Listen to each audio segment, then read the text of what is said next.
Sejarah orang Saduki.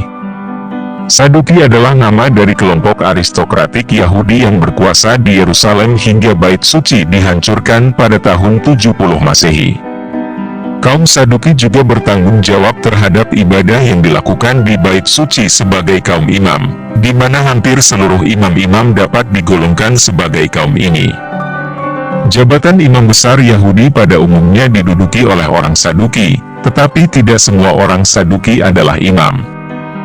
Ada kemungkinan bahwa orang-orang Saduki juga terdiri dari orang awam yang kaya dan tuan-tuan tanah. Kaum Saduki tidak meninggalkan bukti tertulis tentang diri mereka, sehingga keterangan mengenai kaum ini didapat dari kelompok-kelompok yang menentang mereka, sehingga kebanyakan pandangan terhadap mereka adalah negatif. Di dalam kisah-kisah Injil dari Perjanjian Baru, kaum Saduki sering digambarkan sebagai lawan Yesus. Kemudian sumber tertulis lainnya mengenai kaum Saduki berasal dari Flavius Josephus. Latar belakang orang Saduki. Nama Saduki diduga berasal dari Zadok yang merupakan nama imam agung yang hidup pada masa Raja Daud.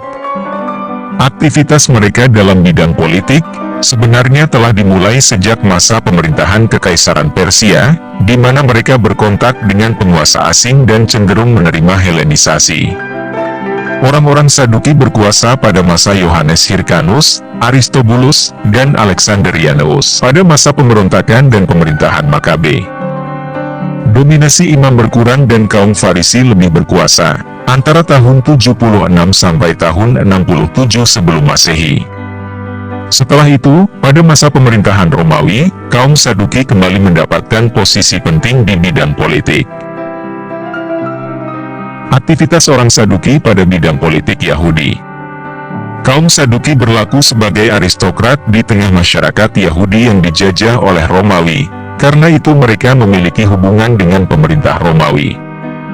Posisi imam besar, yang merupakan posisi tertinggi di Bait Suci, menjadi perantara antara rakyat Yahudi dengan gubernur Romawi. Dengan demikian, sikap politis kaum Saduki mendua, sebab sebagai orang Yahudi sejati seharusnya mereka tidak menerima adanya penguasa-penguasa asing di negeri Yahudi, namun di sisi lain, mereka bersikap realistis terhadap kenyataan bahwa Romawi lebih kuat dan Yahudi tidak berdaya.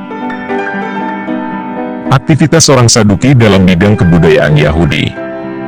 Terhadap perluasan budaya Yunani atau Helenisme yang sejak masa pemerintahan dinasti Seleukid mulai dilakukan di tanah Yahudi, mereka juga bersikap mendua. Mereka bersikap simpati dan condong terhadap Helenisme, serta bermaksud menyerap sebanyak mungkin, tetapi sekaligus mereka ingin mempertahankan identitas Yahudi.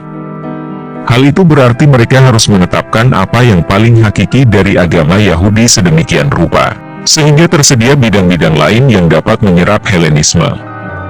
Dengan demikian, di dalam kehidupan sehari-hari, kaum Saduki condong menyesuaikan diri dengan kehidupan Yunani, sedangkan dalam bidang keagamaan mereka memegang teguh agama Yahudi seturut Taurat Musa. Hal tersebut dimungkinkan karena mereka tidak seperti kaum Farisi yang memegang berbagai tafsiran dan hukum tambahan dari Taurat Musa. Aktivitas keagamaan orang Saduki. Menurut Josephus, kaum Saduki menolak konsep takdir, kekekalan jiwa, dan ganjaran kekal setelah kematian, serta mereka menerima adanya kehendak bebas. Ia juga mencatat bahwa kaum Farisi memberi aturan-aturan tertentu kepada orang banyak yang tidak dicatat oleh Musa, dan orang-orang Saduki menolaknya. Dengan demikian, kaum Saduki hanya mengakui kewibawaan 5 kitab Taurat Musa dan menolak tradisi-tradisi lisan yang merupakan tafsiran terhadap Taurat Musa, dan banyak umum diterima oleh rakyat banyak. Selain itu, kaum Saduki menolak konsep kebangkitan orang mati, adanya malaikat dan roh. Ditambah lagi, mereka juga curiga terhadap kepercayaan populer masyarakat Yahudi tentang Mesias yang datang dari Allah untuk membebaskan tanah Yahudi dari penjajahan. Ritual keagamaan orang Saduki. Karena penekanan yang amat kuat terhadap kitab Taurat Musa, kaum Saduki amatlah memandang penting penyembahan Allah melalui kultus Bait Suci di Yerusalem.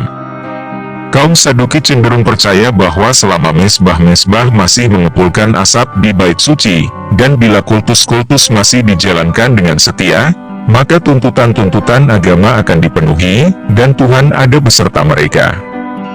Karena itulah, setelah bait suci dihancurkan pada tahun 70 Masehi, otomatis kelompok Saduki menghilang karena tidak ada ritual yang dapat dijalankan lagi. Semoga pembahasan ini dapat menambah wawasan pengetahuan kita semua. Nantikan video-video berikutnya hanya di channel Bella Duta My Queen. Jangan lupa like, komen, subscribe dan share bila video ini bermanfaat.